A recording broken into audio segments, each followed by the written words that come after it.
Ele lia o livro da lei de Deus, desde o primeiro dia até ao derradeiro, e declarando e explicando o sentido, faziam que lendo se entendesse. Está entrando no ar o programa Explicando a Bíblia. Apresentação: Irmão Gilvan Silva.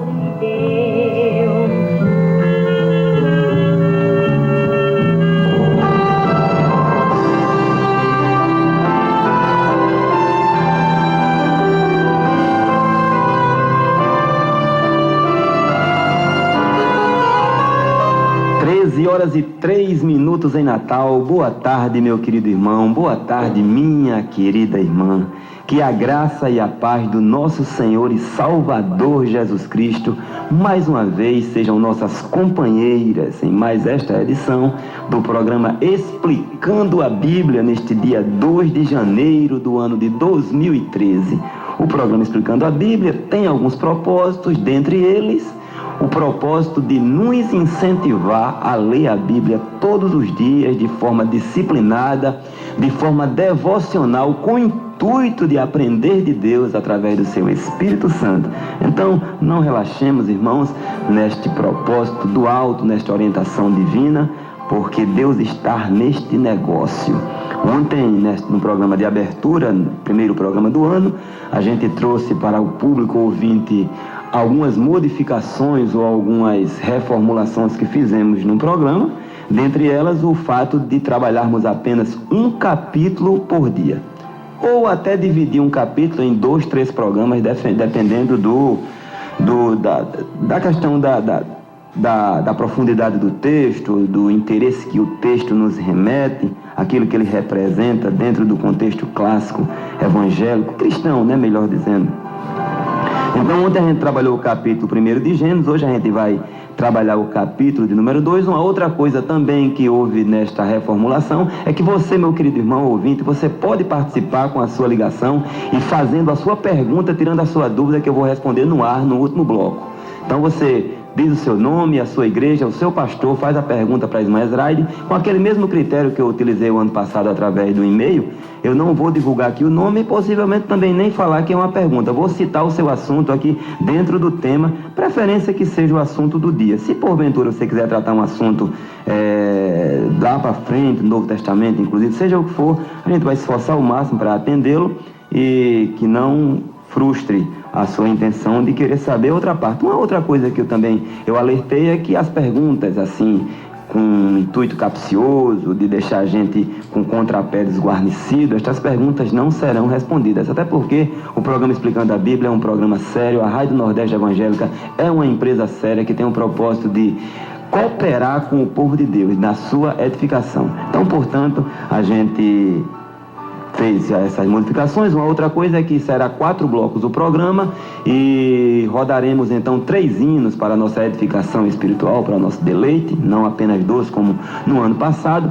Entendo que com isto a questão dos pormenores, o detalhamento, ele fica muito mais proveitoso para nós. Ontem a gente trabalhou o capítulo de número 1, hoje o 2, repetindo. Outra coisa também que foi acrescentada nesta reformulação é que a gente vai ler na íntegra o texto. Eu vou utilizar uma versão mais dinâmica. Eu estou utilizando a Bíblia Viva e intercalo também com a versão revista e corrigida para a gente fazer esses confrontos. O propósito disso é facilitar para as pessoas que não tiveram a oportunidade de se alfabetizar. O texto às vezes é muito familiar seu, mas não de quem não tem assim o hábito de ler a Bíblia por uma questão de algum impedimento, às vezes até alguma questão física, algum impedimento que a pessoa não pode ler de fato, né? Então, iniciando aqui do capítulo número 2, a leitura literal diz assim: afinal ficou completa com sucesso a obra de criação dos céus e da terra, com tudo o que existe neles. Assim foi o 7º dia que Deus terminou o seu trabalho. Por isso Deus abençoou o 7º dia, descansou e declarou santo esse dia, porque nele Deus, o Criador, terminou a obra da criação. A gente vai comentar acerca do 7º dia em seguida, viu? Continuando aqui o texto, diz assim: Deus criou os céus e a terra. Agora vem o resumo dos detalhes produzidos por Deus através dos céus e da terra. Não existia nenhuma planta, nenhuma semente havia brotado na terra, pois o Senhor Deus ainda não tinha feito cair chuva, e também não havia ninguém para fazer lavoura, mas um vapor subia da terra e molhava o solo em toda parte. Então Deus formou o corpo humano, usando para isso o pó da terra, depois soprou nele o sopro da vida, e ele veio a ser alma vivente. O Senhor Deus plantou um jardim no Éden, para os lados do leste, e colocou no jardim o homem que ele tinha formado. O Senhor Deus fez crescer no jardim todas as espécies de lindas árvores, árvores que produziam frutas boas como alimento. No meio do jardim, Deus fez crescer a árvore da vida e a árvore do conhecimento do bem e do mal. Da região do Éden saía um rio que banhava o jardim. Dali se dividia em 4 braços. Um deles é o Pison, ele rodeia a terra de Avilá, onde existe ouro de boa qualidade, finas pérolas e a pedra de ônix. O segundo tem o nome de Gion e atravessa toda a extensão da terra de Cuxi. O terceiro é o rio Tigre, que flui ao leste da Assíria, e o quarto é o Eufrates. O Senhor Deus colocou o homem no jardim do Éden para cuidar dele e cultivar a terra. Mas o Senhor Deus avisou o homem: você pode comer qualquer fruta do jardim, menos a fruta da árvore do conhecimento do bem e do mal. Isso porque essa fruta abrirá os seus olhos e você ficará com a consciência despertada para o certo e o errado, para o bem e para o mal. Se comer essa fruta, você estará condenado a morrer. Vamos encerrar essa primeira parte da leitura nesse verso de número 17.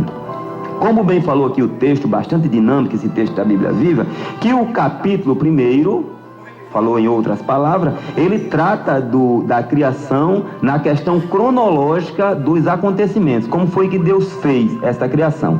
A partir do capítulo 2, alguns detalhes que Deus julgou interessante trazer ele com mais profundidade, ele fez essa revelação certamente para os antepassados de Moisés. Chegando aos ouvidos de Moisés, Moisés registrou alguns detalhes. Então, Gênesis capítulo 2 nos apresenta uma série de primeiras coisas. Sempre também uma outra coisa que eu vou procurar fazer nesta reformulação do programa Explicando a Bíblia é trazer um sentido aplicativo do texto, como eu falei ontem, utilizando para a interpretação do texto o critério da interpretação literal, gramatical, histórica. A menos que isso vá deixar o texto desconexado.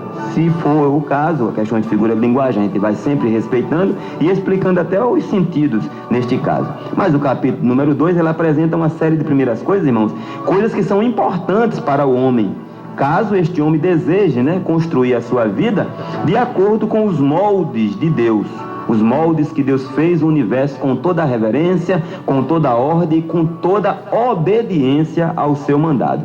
No capítulo de número 2, observando os 3 primeiros versículos, já estou aqui com a versão revista e corrigida na mão, diz assim: e havendo Deus acabado no dia 7º a sua obra que tinha feito, descansou no 7º dia de toda a sua obra que tinha feito. E abençoou Deus o dia 7º e o santificou, porque nele descansou de toda a sua obra que Deus criara e fizera. Irmãos, uma controvérsia tremenda com relação à questão do 7º dia. Vamos apresentar a nossa visão interpretativa acerca da questão do 7º dia, que aqui é a primeira menção que a Bíblia faz acerca desta coisa muito salutar para a nossa vida, para o nosso corpo físico, para o nosso corpo espiritual e psicológico também. Essa expressão 7º dia ou dia 7º, ela só nos 2 primeiros versículos aqui do capítulo 2, ela é citada em 3 ocasiões, melhor dizendo.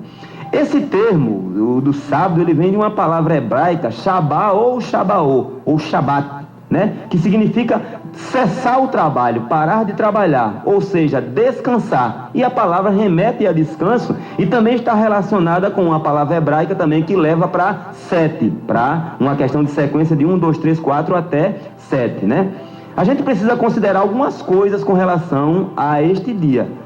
Ou seja, este sábado aqui, ele ocorreu porque, não foi porque o Senhor Deus, ele estivesse cansado, até porque a Bíblia diz que ele não se cansa e nem se fadiga, de forma alguma. Agora, as coisas que não era necessário Deus passar dentro daquele critério, ele sendo Deus, ele passou para nos dar exemplo.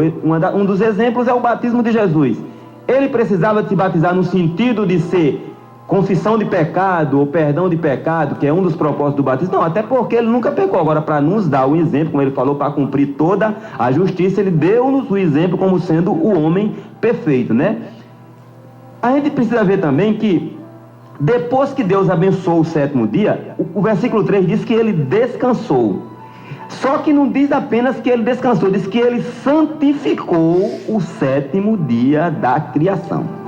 Inicia-se aí, irmãos, aí alguns contrapés, alguns embates filosóficos, religiosos, e o propósito da Bíblia não é este, é de ligar pessoas. Religião, ela parte de uma palavra latina que é religar pessoas, no sentido de comunhão, de unir pessoas, né? Aquelas que estão assim fora do contexto social, ou aquelas que estão dentro do próprio contexto religioso, que cada vez elas fiquem no sentido de uma comunhão plena, ou seja, aquele corpo, num caso atual, o de Cristo, que é a igreja, juntamente com o próprio Cristo.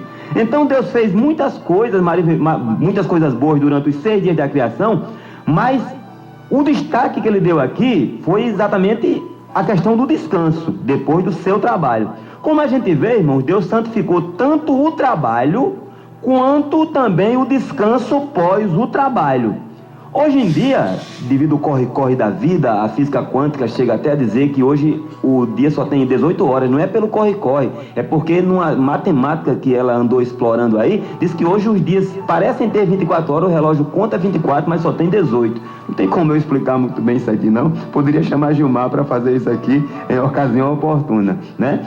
Só que essa aflição, esse corre-corre do dia a dia, esse dinamismo, essa questão da ciência, do avanço, ao invés de aproximar essa modernidade, nos aproximar de Deus, parece que ela está afastando-nos de Deus, e a nossa procura pela coisa terrena fica cada vez mais desenfreada. Um grande homem da história, conhecido como Santo Agostinho, ou Agostinho, ele falou que o Senhor criou o homem para ele, e que o coração do homem não encontra repouso enquanto estiver buscando seus próprios interesses, ou seja, enquanto não estiver no Senhor.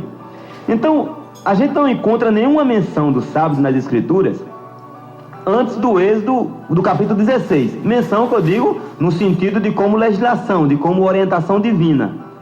Quando Deus apresenta a Israel essas prescrições, é quando ele orientou que nos 6 dias as pessoas de Israel colheriam os frutos, e nos 7º dia eles descansavam. No 6º dia, então, eles tirariam o fruto dobrado, para que não houvesse assim a necessidade de procurar no sábado. Algumas pessoas quiseram ir pegar no sábado, não encontraram, e outros chegaram até a apodrecer o seu fruto, quando ele, por uma questão de desconfiar da palavra de Deus, guardaram comida suficiente, a subsistência suficiente. Em seguida a gente retoma esse assunto no próximo bloco, para continuando a falar acerca do sábado. Amém? Vamos ouvir um hino agora, às 13h15. Vamos ouvir com o irmão Eliezer Rosa, Oração de Davi.